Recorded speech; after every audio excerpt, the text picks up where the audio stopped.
Next आपके पास size of nucleus, या फिर इसी का एक और नाम है distance of closest approach, distance of closest approach, distance of closest approach. अब भाई इन्होंने क्या बोला कि मान लेते हैं कि हम, ये है आपके पास गोल्ड का एटम जिसका एटॉमिक नंबर होता है 79, ठीक है, एटॉमिक नंबर जेड से लिखते हैं। ये गोल्ड का एटम है जिसका एटॉमिक नंबर है 79। इसने उस वाले अल्फा पार्टिकल की बात करी जो कि आपके पास कहाँ से आ रहा है, 180 डिग्री से रिपेल हो रहा था, है ना, 180 डिग्री से वापस चला जा रहा था। तो ये क्या बोलता है, ये अल्फा पार्टिकल आया जिसका चार्ज 2 है, मास इसके पास 4 है, ये उस तरफ चला आ रहा था। जब ये किसी वेलोसिटी से चल रहा होगा तो इसकी काइनेटिक एनर्जी होगी इसके पास कितनी, हाफ m इंटू जो भी इसकी वेलोसिटी है उसका स्केयर। कई बार क्वेश्चंस में क्या रहता है कि डायरेक्ट वेलोसिटी नहीं देके आपको पोटेंशियल दे देंगे कि इतनी पोटेंशियल से इसको एक्सेलरेट कराया गया है, ठीक है। जैसे ऐसा दे देंगे कि an alpha particle is accelerated, an alpha particle is accelerated by a potential difference of इतने वोल्ट, ठीक है, वी वोल्ट दे देंगे, बाय वी वोल्ट। ये कितना भी हो सकता है, 50 वोल्ट, 100 वोल्ट, 20 वोल्ट, ठीक है।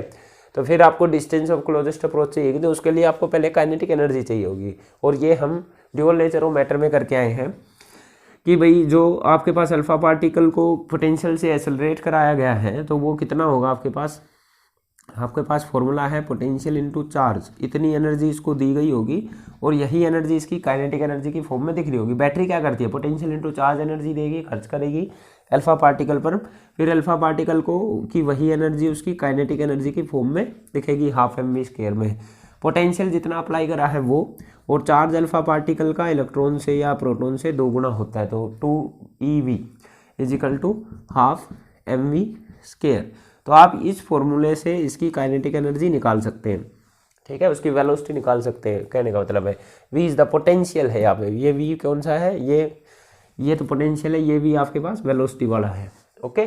तो कई बार आपको पोटेंशियल मिल सकता है न्यूमेरिकल में, जरूरी नहीं कि वेलोसिटी डायरेक्ट दी जाए, ओके, ठीक है। तो अल्फा पार्टिकल जो इधर आ रहा था इसके पास काइनेटिक एनर्जी थी, ये जब बहुत दूर था तो अपना मस्त काइनेटिक एनर्जी से चल रहा था, इसकी पोटेंशियल एनर्जी आपके पास 0 थी क्योंकि ये चल रहा है आपके पास, ठीक है।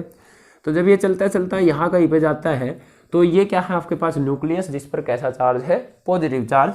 तो ये पॉजिटिव चार्ज भाई इसी से तो रिपेल हुआ है, इलेक्ट्रॉन्स के तो बस की बात नहीं थी। तो यहाँ पर उसने क्या मानना है, 1-2 अजम्पशंस माननी है। यहाँ पर उसने क्या मानना, अजम्पशंस। एक अजम्पशंस में इसने मानना कि जो गोल्ड का न्यूक्लियस है वो इतना ज़्यादा हैवी है कि हम उसकी रोटेशन जो बिल्कुल स्लो हो रही होगी, अगर हो भी रही होगी तो उस टाइम तक न्यूक्लियस की रोटेशन का पता भी नहीं था, तो उसको उसने नेगलेक्ट करा। उसने इस चीज़ को नेगलेक्ट करा कि न्यूक्लियस भी डेविएट हो सकता है अपनी जगह से इस अल्फा पार्टिकल की वजह से।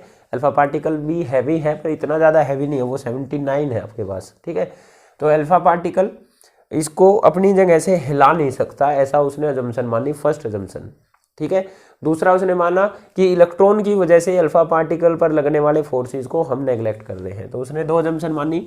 The force of electrostatic force लिख सकते हैं, electrostatic force of electrons on alpha particle जो कि बहुत ज़्यादा हैवी है, कैन बी नेगलेक्टेड। ये कुछ ऐसा है कि एक ट्रेन को आप धागों से रोक रहे हैं, है ना, छोटे मोटे धागे लगाए उससे रोक रहे तो रुकती थोड़ी है, ठीक है। दूसरा क्या मानना है इन्होंने कि गोल्ड न्यूक्लियस इज हैवी, सो इसने बोला कि ये अपनी जगह से डेविएट नहीं होगा, मतलब पता नहीं लिखने में क्या आएगा, so it will not deviate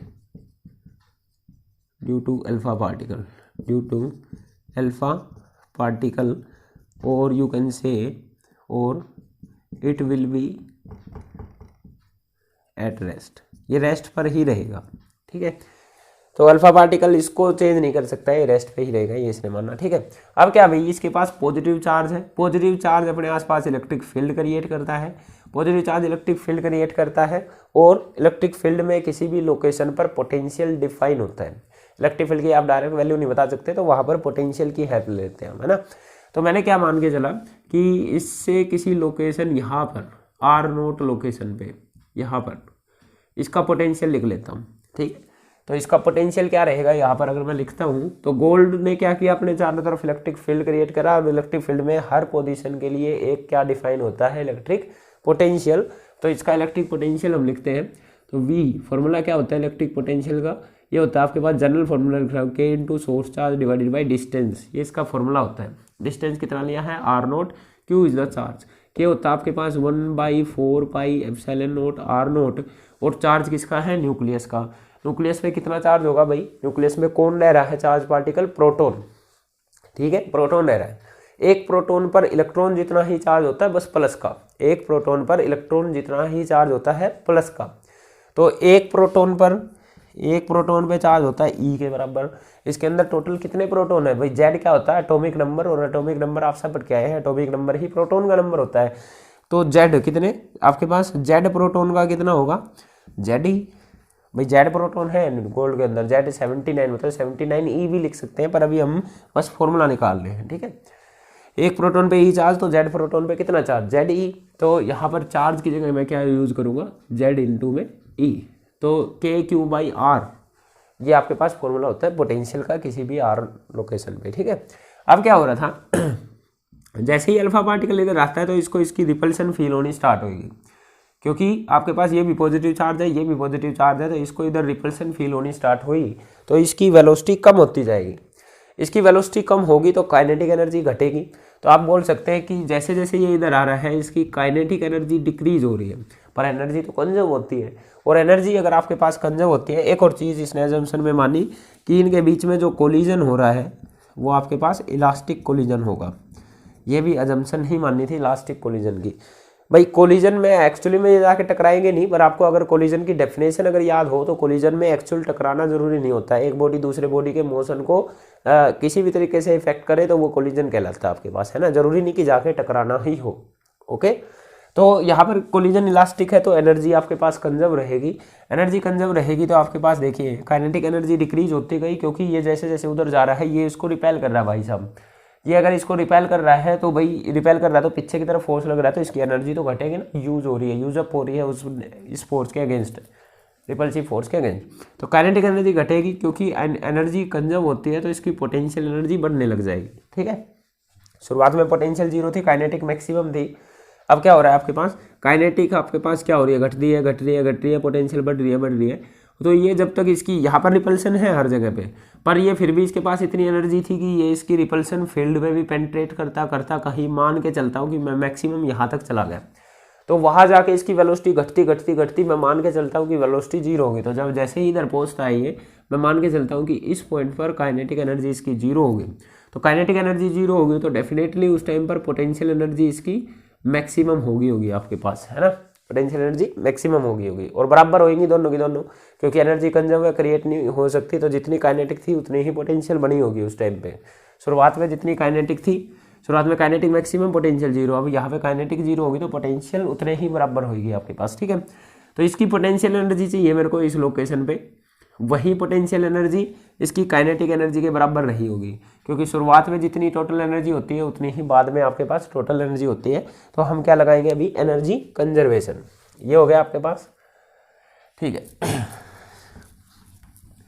तो ये वही रुक गया होगा भाई एक बार जाके, क्योंकि ये और आगे नहीं जा सकता, इसके पास इतनी एनर्जी नहीं है कि ये और आगे जा सके आपके पास, ठीक है। इसके पास इतनी एनर्जी नहीं है कि ये और आगे जा सके। तो एक बार ये रुकेगा, फिर इसका ये तो कहीं नहीं मूव करा, ये तो इसने बोला कि ये तो हिल ही नहीं सकता अपनी जगह से। अगर ये नहीं हिलेगा तो ये तो वही है, तो ये तो अभी भी रिपेल कर रहा है। ये बेचारा रुक गया, सारी एनर्जी लूज होगी। अब वो क्या करेगा, वो डोमिनेट करेगा, तो वो डोमिनेट करेगा तो वो रिपेल कर रहा था तो वो इसको दूर भगा देगा, वो इसको दूर भगाएगा तो ये वापस आने लग जाएगा। तो जिसको आप 180 डिग्री की स्कैटरिंग बोल रहे हैं ना। अब बात करते हैं कि मैं एनर्जी कंजर्वेशन लगाता हूँ। मैं क्या कर रहा हूँ, एनर्जी कंजर्वेशन अप्लाई करता हूँ। एनर्जी कंजर्वेशन क्या बोलता है कि टोटल एनर्जी जो थी स्टार्टिंग में वही बाद में रहेगी, मैकेनिकल एनर्जी, है ना। बाकी एनर्जीज हम लोग से मार रहे। तो काइनेटिक एनर्जी जो इनिशियल थी प्लस पोटेंशियल एनर्जी जो इनिशियल थी वही आपके पास kinetic energy final plus potential energy final बनेगी। काइनेटिक एनर्जी शुरू में थी आपके पास half M we square, v is the velocity of alpha particle, ठीक है, प्लस पोटेंशियल एनर्जी स्टार्टिंग में 0 थी, काइनेटिक एनर्जी फाइनल 0 होगी, पोटेंशियल एनर्जी आपको चाहिए आर नोट लोकेशन पे, ठीक है। पोटेंशियल एनर्जी किसी चार्ज के आसपास जो फील्ड है उसमें पोटेंशियल एनर्जी का फॉर्मूला क्या होता है, पोटेंशियल इनटू में चार्ज, पोटेंशियल इनटू में चार्ज। पोटेंशियल तो जो उसने उस लोकेशन पे पहले से ही क्रिएट कर रखा था, गुणा में चार्ज कौन होगा, जो उधर पे आया है। भाई पोटेंशियल तो ये पहले से ही क्रिएट किया हुआ था, उसके आए बिना ही चार्ज कौन आया है, अल्फा पार्टिकल। तो पोटेंशियल इनटू चार्ज कौन लिखा जाएगा, यहाँ पे अल्फा का चार्ज रखा जाएगा। तो हाफ एम वी अल्फा का स्क्वायर, यहाँ पे अल्फा पार्टिकल इसलिए। पोटेंशियल आप लिख चुके हैं कि इसने आर नोट लोकेशन पे कितना क्रिएट करा, 4 pi epsilon nought R nought, और अल्फा पार्टिकल आया है जिस पर चार्ज होता है 2e का दुगना प्रोटॉन से, है ना। अब ध्यान दीजिए कि ये आर नोट से आगे नहीं आ पाया, मतलब कि बस यहाँ तक आर नोट तक ही आ पाया। तो मैं इस आर नोट को बोला जाता है डिस्टेंस ऑफ क्लोजेस्ट अप्रोच। जहाँ तक ये अल्फा पार्टिकल मैक्सिमम पहुँच सकता है न्यूक्लियस के आसपास, तो उसको क्या बोलते हैं, distance of closest approach, distance of closest approach इसको बोल रहे हैं, ठीक है, ओके।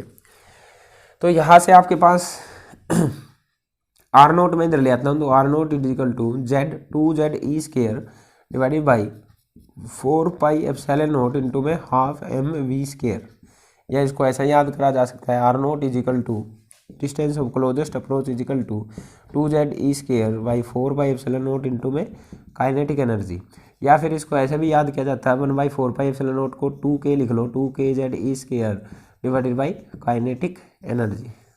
कोई भी फॉर्मूला याद रख सकते हैं, जरूरी नहीं हर बार अल्फा पार्टिकल दे, पर हाँ अल्फा पार्टिकल भी हो सकता है। तो जस्ट ये फॉर्मूला है, काइनेटिक एनर्जी का formula half M we square. कई बार काइनेटिक एनर्जी नहीं दी गई हो तो शुरुआत में जिस पोटेंशियल से एक्सेलरेट करा गया है वो ये फॉर्मूला भी आप लगा सकते हैं, ठीक है, ओके। तो ये था आपके पास डिस्टेंस ऑफ क्लोजेस्ट अप्रोच।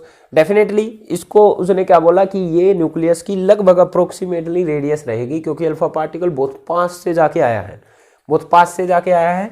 तो वैसे अप्रोक्सीमेटली है, ये एग्जैक्ट इक्वल नहीं है, एग्जैक्ट तो रेडिया ये बनेगी ना आपके पास, एग्जैक्ट रेडिया ये बनेगी, ये थोड़ा सा दूर से आया, तो एक्चुअली में जो ये इसने मेजर करा है ये थोड़ा सा ज़्यादा आएगा।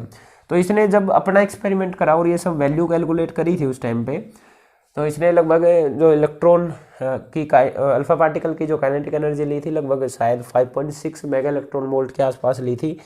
बाकी सब तो आपके पास कॉन्स्टेंट चीज़ें हैं। तो यहाँ से जो आर नोट निकल के आया तो उसका ये वैल्यू लगभग 10 फर्मी के आसपास निकल के आई, 10 फर्मी मीटर या 20 फर्मी मीटर के अप्रोक्सीमेटली निकल के आई थी। तो ये एक जनरल सा आइडिया लग गया उसको कि न्यूक्लियस की रेडियस किस ऑर्डर की रही होगी। अब भाई जो फर्मी मीटर होता है 10 की पावर -15 मीटर के बराबर, ठीक है, फर्मी या फैक्टोमीटर बोल लो, 10 की पावर -15 मीटर के बराबर होता है।